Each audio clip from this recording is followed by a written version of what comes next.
এমন পরিমাণে বাতাস যেটা কল্পনার বাইরে, 2 পা আফগানি যায় না।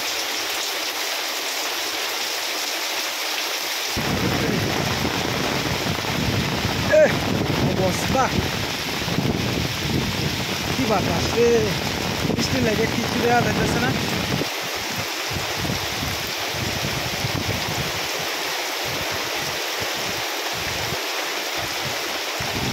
প্রচুর পরিমাণে বাতাস হইতেছে,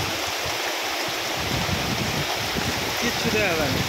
বাতাসটা না থাকলে আপনার বৃষ্টিতে একটু ভিজে ভিডিও করা যায়। বাতাস প্রচুর তো ভিডিও করাটা খুব কঠিন হয়ে যায়, মোবাইল যদি ভিজা জায়গা।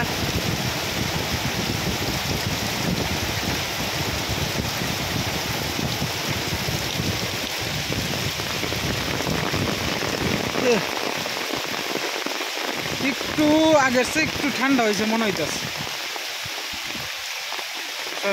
সর্বনাশ ভগবান, কারাকারির ভিতরে আসলে কি না করতে রে। দেখছেন এই কতক্ষণের ভিতরে কি পরিমাণ বাতাসটা গেছে, ওখানে হালকা একটু কমছে। যে বৃষ্টি থাকলে তো মনে করেন যে সমস্যা নাই, বৃষ্টি দরকার। ওখানে এই ফসলের লাগে বৃষ্টি একান্ত দরকার। এই বৃষ্টিটা পাওয়ার পরে মনে করেন যে ফসলের চিত্রটাই বদলে নেব অন্যরকম। আসলে ভগবান তো মানুষকে মারতো না, এক ভাই ভগবান মানুষকে বাঁচাইব। যে পরিমাণ গরম, সর্বনাশ। আমার বয়সে অত গরম পাইছি না এই আশ্বিন মাসে অন্তত পক্ষে। স্বস্তির বৃষ্টি নামতেছে। যে বৃষ্টি নামলে তো সমস্যা নাই, বাতাসটা যদি একটু না তেলেই যথেষ্ট। ক্ষয়ক্ষতি হইলে আমার চাল নিজেকে একটা উড়াইয়া, ভাঙ্গা চাল তো, চাল ভাবে লয়ে গেছে গা। আমার টিনও পুরানো হয়েছে, টিনের বয়স হয়েছে প্রায় 10-12 বছর। আরও গাছের তলে তাহে তো টিনের পাতা মাথার মাঝে সবসময় আপনার জল টল পরে, গাছের তলে কোনো জিনিসই আপনার বালা থাকে না। তো যাই হোক, বৃষ্টি কার কার ভালো লাগে অবশ্যই কিন্তু কমেন্টে জানাইবেন। আর কচু পাতার মধ্যে কিন্তু আমরা ছোটোবেলা কত চেষ্টা করছি যে নাকি পানি আটকায় রাখুন যায় কি, জল আটকায় রাখুন যায় কিনা। এই তো কচু পাতার মধ্যে কিন্তু জল কোনোদিনও আটকায় না, জল ভরে জায়গা। এটার কারণটা কিন্তু আপনারা কমেন্টে জানাইন, যে আমি কিন্তু জানি না। দেখছো আমার গাছটা পালাই দিছে। আচ্ছা, গাছ পালাইলে গিয়েছে, শান্তি তো হয়েছে মানুষের ভিতরে। কি শান্তি, সীমা বই রয়েছে এদিকে। আমি ভিজতেছি বৃষ্টিতে, ছাতিটা মাথা খালি মোবাইলটা রক্ষা করিয়া শরীরটা ভিজাইতেছি। কি শান্তি যে লাগতেছে, বলার ভাষা নাই। চলেন এদিক দিয়ে পরিস্থিতি কিটা, মেন রোডের এনটা দেখে একটু ঘুরে গেড়ে সবই তো ঘুরতাছি।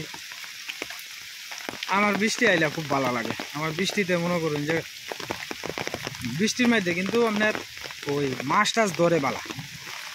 বৃষ্টির মধ্যে আমি আপনার জালি দিয়ে আবার মাছ টাছ মারতে আমার কাছে ভালো লাগে। শুধু মাছ টাছ উঠে বালা, কারণ বৃষ্টির মধ্যে মাছ কিন্তু আপনার এলোমেলোভাবে ধরতে থাকে।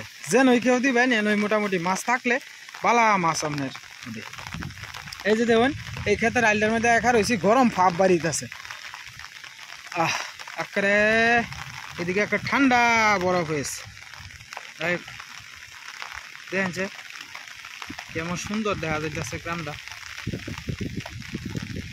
এত সুন্দর গ্রাম একমাত্র ছবির মধ্যেই দেখা যায় খালি।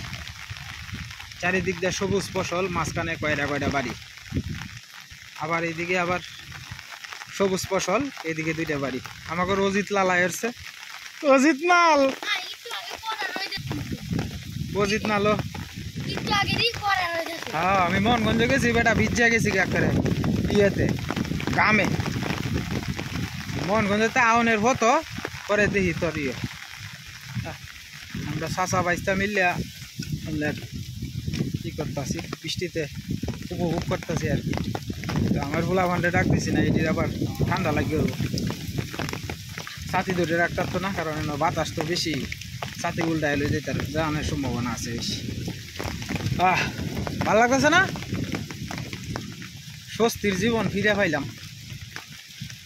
গরমরা প্রতিষ্ঠ করে আছে মানুষকে, মানুষ মানে আসলে একটু শান্তি পাইব।